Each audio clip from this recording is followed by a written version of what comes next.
Supply chain में sales forecast में demand से क्या मुराद है, डिमांड कितनी किस्म की होती है, डिमांड मैनेजमेंट का प्रॉपर नॉलेज होना क्यों जरूरी है, एक बेहतर डिमांड किस तरह एक अच्छी प्लानिंग में सपोर्ट कर सकती है। If you want to know this, then this video is for you.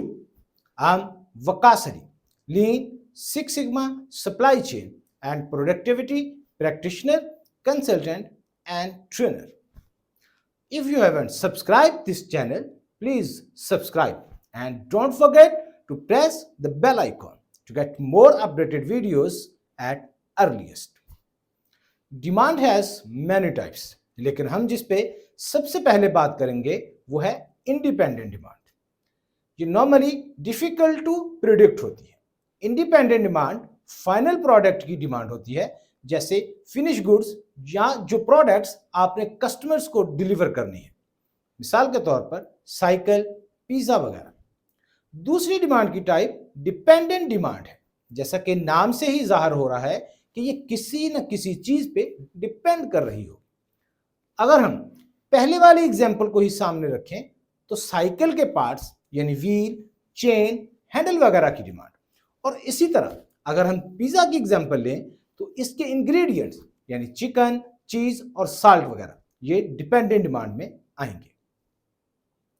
Dependent demand को कैलकुलेट करना इंडिपेंडेंट डिमांड की निस्बत कदरे आसान होता है, क्योंकि प्रोसेस ओनर ये जान रहा होता है कि इस एक फिनिश गुड या इस एक फाइनल प्रोडक्ट को बनाने के लिए कौन कौन से पार्ट्स और कितनी तादाद में चाहिए होंगे। इनके अलावा डिमांड की इकसाम इंटर डिपार्टमेंटल डिमांड और इंट्रा डिपार्टमेंटल डिमांड भी होती है।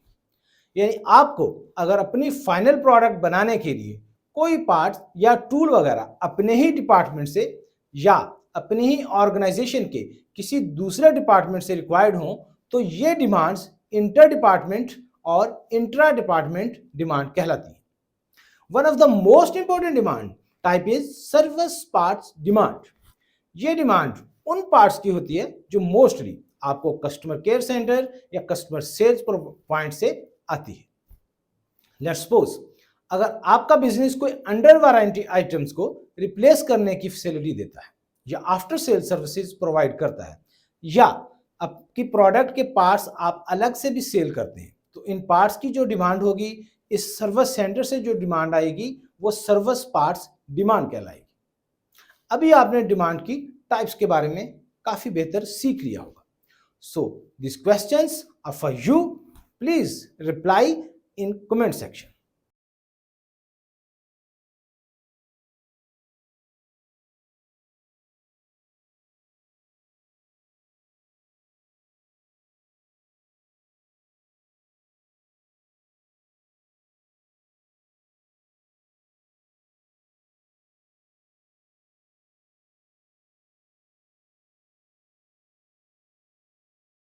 If you found this video valuable, kindly like and share.